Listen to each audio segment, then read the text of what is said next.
नमस्कार दोस्तों, एस्ट्रो मनन में आपका स्वागत है। आज मैं आपको शुभकामनाएं देने आया हूं नव वर्ष विक्रमी संवत 2078 जो 13 अप्रैल 2021 को शुरू हो रहा है।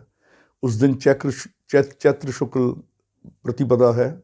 चैत्र शुक्ल प्रतिपदा से ही नव वर्ष का आरंभ होता है। पुराणों के अनुसार इसी दिन ब्रह्मा ने सृष्टि की रचना की थी, तो इसीलिए तो हम जो सनातन धर्मी हिंदू हैं इसको नव वर्ष के हिसाब से के रूप में मनाते हैं।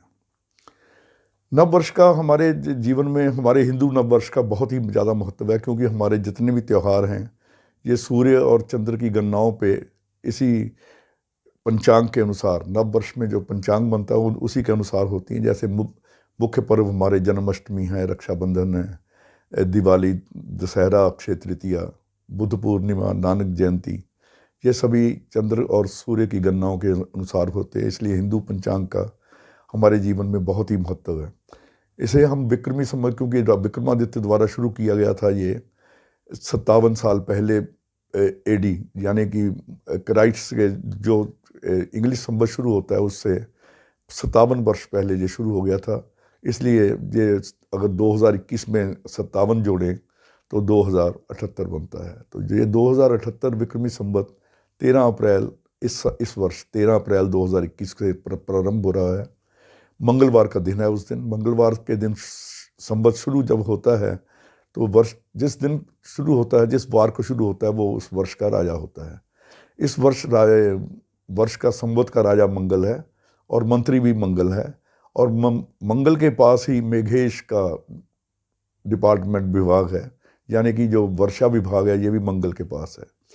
तो मंगल जब राजा होता है और मंत्री और मेघेश, यानी कि तीन महत्वपूर्ण जो विभाग हैं मंगल के पास हैं, तो इस साल मंगल का राजा होने से जो फल लिखा गया है पंचांगों में वो ऐसा लिखा हुआ है कि मंगल अगर राजा हो तो प्रजा में असंतोष रहता है। आगजनी, लूटपाट, चोरी डकैती की घटनाओं में बहुत वृद्धि होती है। खासकर आग की घटनाओं में, बड़े बड़े कारखानों में, वनों में, जंगलों में आग लगने की घटनाएं ज़्यादा होती हैं।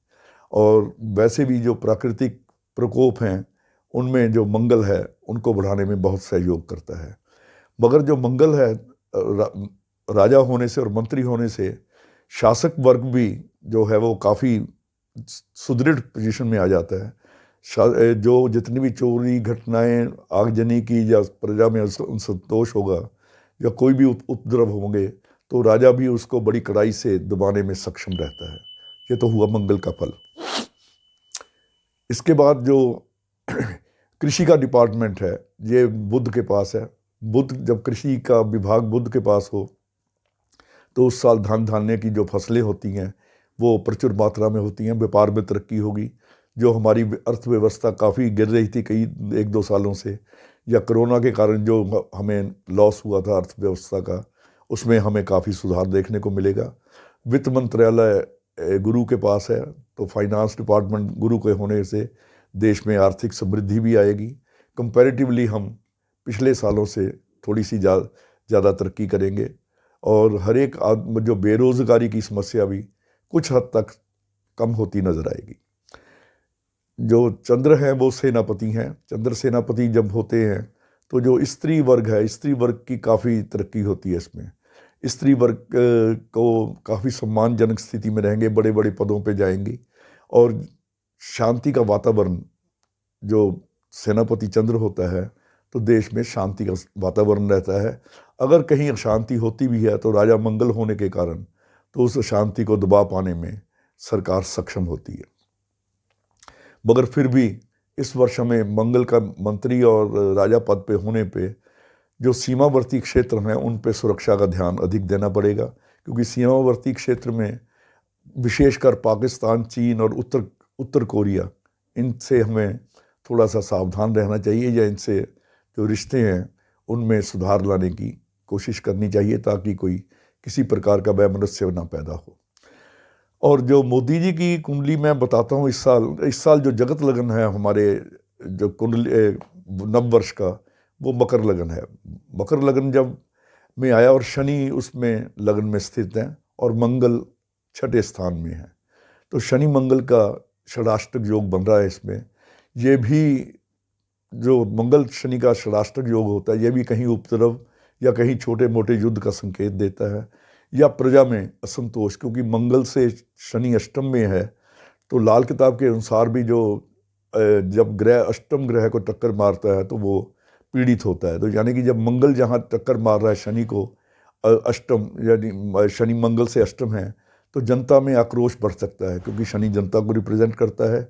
और राजा और प्रजा इनको महंगाई को लेके, बेरोजगारी को लेके या किसी और समस्या को लेके इनमें सरकार और जनता में टकराव की स्थिति बन सकती है।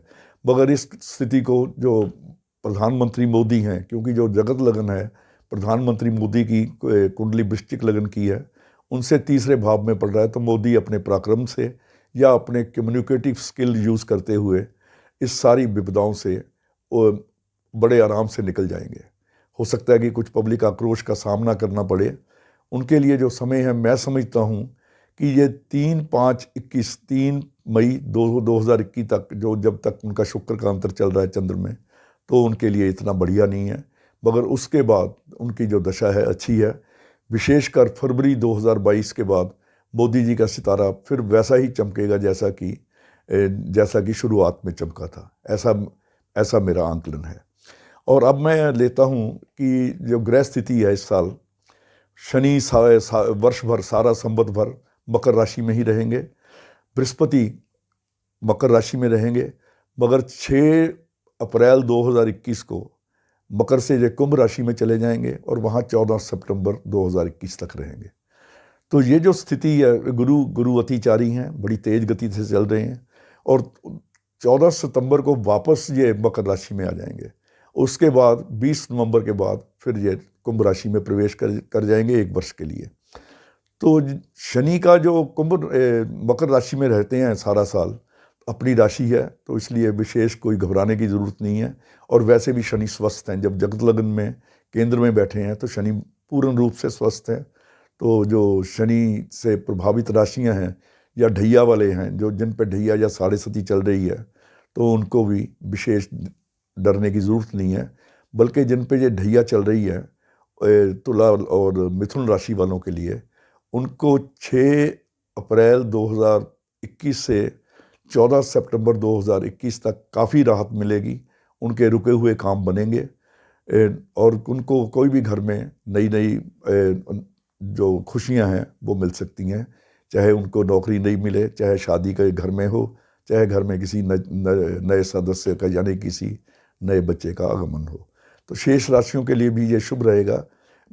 इस वर्ष मिथुन और कुंभ राशि, इन राशि वाले जातकों को थोड़ा सा अपनी सेहत पे ज़्यादा ध्यान देना चाहिए, क्योंकि इन राशियों के लिए जो गोचर है शनि का और बृहस्पति का, दोनों का वही इतना अच्छा नहीं है। और बल्कि मिथुन राशि वालों को तो विशेष ध्यान रखना चाहिए, क्योंकि राहु भी उनकी राशि से या लगन से 12वें भाव में चलेगा।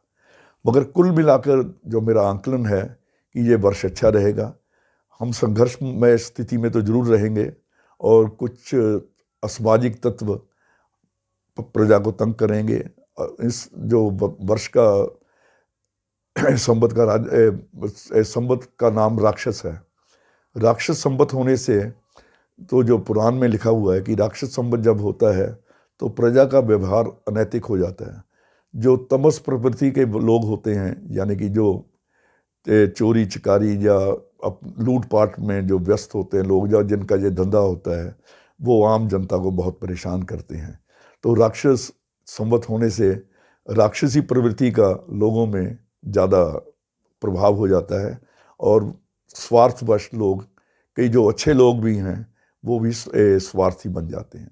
तो इस चीज़ का विशेष ध्यान रखें। मगर जो ग्रह चाल होती है, जैसे हमारे भारत में या कहीं भी दुनिया में हम प्रधानमंत्री का चुनाव करते हैं, और उस प्रधानमंत्री अपने डिपार्टमेंट अपने मंत्रियों को देते हैं, और वो जिस प्रकार इस सारे अपने लोकतंत्र को चलाते हैं, जो सरकार को चलाते हैं, उसी प्रकार भगवान हर वर्ष नव वर्ष को एक ग्रह परिषद का निर्माण करते हैं, जो आकाश में, जैसे मैंने बताया कि जैसे मंगल चंद्र, वैसे जो भी अब ये जो ग्रह परिषद बनती है, वो विश्व में रहने वाले कोई घटनाओं को संचालन करती है। तो मेरी ये विशेष प्रार्थना रहेगी भगवान से कि आप सभी के लिए ये विक्रमी संवत 2078 विशेष शुभ रहे और आप बहुत सुखी रहें। और आपके लिए शुभकामनाएं देते हुए मैं आपसे विदा लेता हूँ। नमस्कार।